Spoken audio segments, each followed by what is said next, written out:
district private task force. It's exciting. This is why you guys are all here? Yes. You are? All right, and I gotta be ready. Okay, so school district in general has been a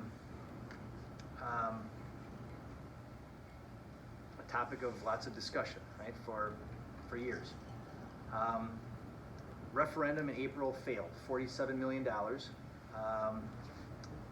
with the goal of a new elementary school, K through fourth grade, in Jackson, and then renovations at the high school.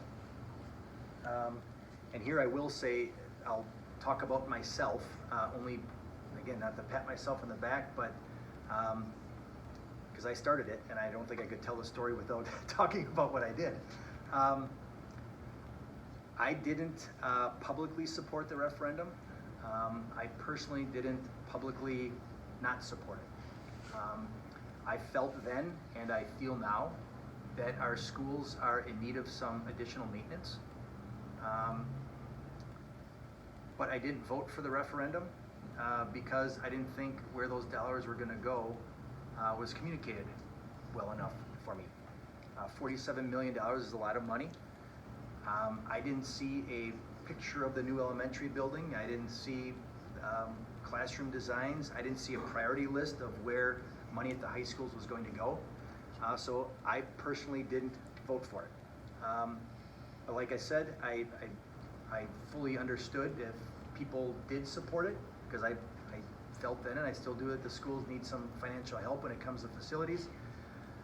So referendum failed. I wasn't happy, I wasn't sad, I wasn't mad, I wasn't glad. But I also felt strongly that doing nothing isn't an option, wasn't an option.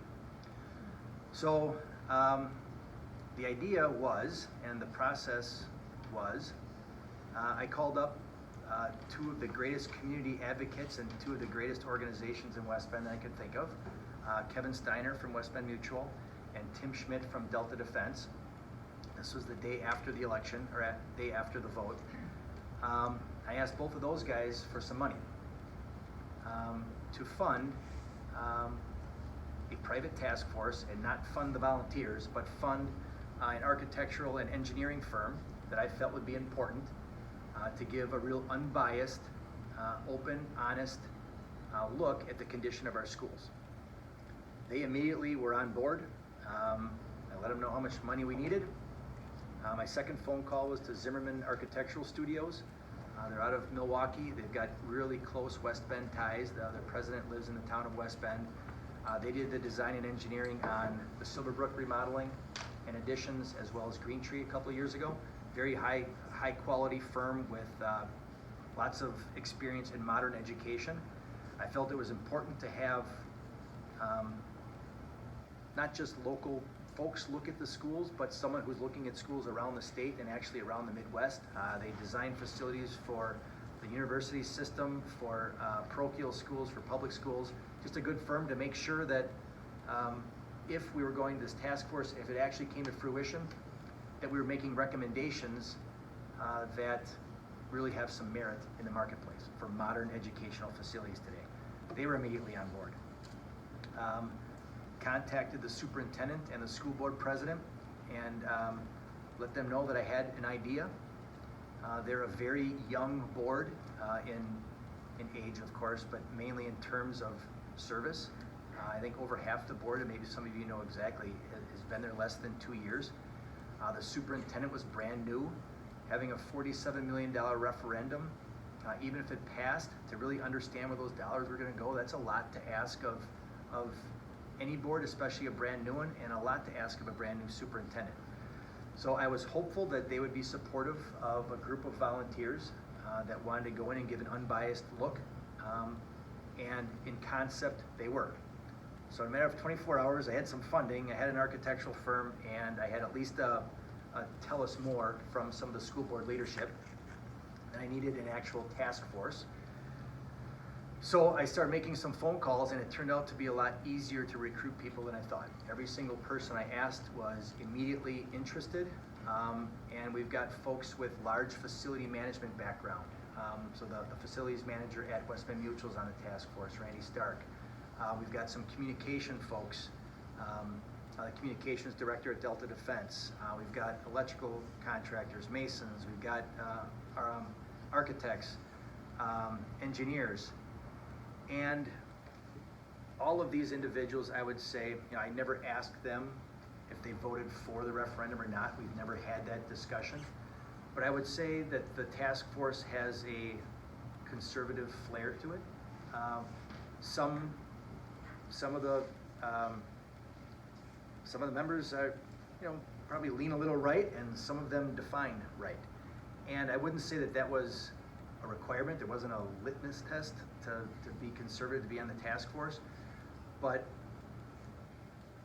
I believe that if you can get someone who says no to something and vocally says no to something, to then say, yeah, maybe, then you've really got an open, honest look. If you take someone that's critical to begin with and can get them to look at a topic with an open mind, I think that's the way to make real progress.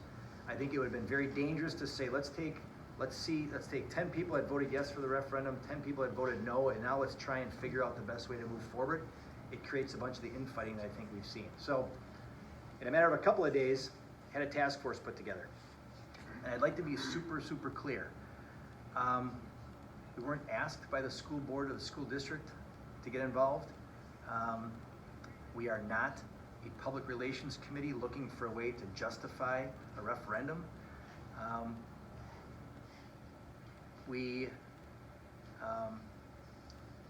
I'll say that while I feel that money is probably part of the solution to our facilities challenges, more money probably isn't part of the solution. That makes sense? Additional money put into our facilities, I think is really needed, but more money to the school district as a whole may or may not be. How we allocate those dollars, I think, is going to be a key part of what our findings are. So I'll get into the actual work that we've done and that we're going to continue to do. We challenged ourselves early on to ask questions that maybe have never been asked before of each other, of the school district, of public education. When I met for a second time with the superintendent, who then publicly let the school board know that he gave his blessing to we specifically asked for three things. We wanted access to the buildings so we could see what was going on.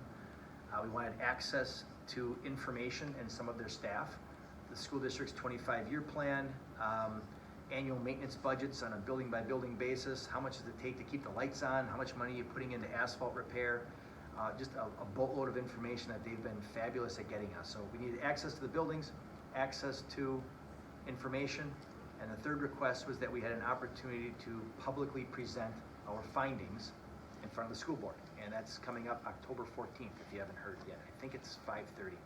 They're having a special board meeting for us to present. So then we went to work. We toured both of the high schools. We toured Jackson. And that's where originally we thought our work was going to stop. That was the basis of the referendum. The school board asked us to look at Fair Park and Decorah also, because those schools are in need of some pretty serious upgrading. Originally we said no, but once we toured Jackson, we found out that they were probably right. In order to get a real understanding of the status of the most challenged schools, we decided to bring Decorah and Fair Park under the umbrella. So between Jackson Elementary, the high schools, Decorah, Fair Park, those schools are really in need of the most attention. Silverbrook's relatively new, Badger's relatively new, Green Tree just had some money and some improvements put into it. And even though it's a pretty old school, McLean has been maintained pretty well over the years. So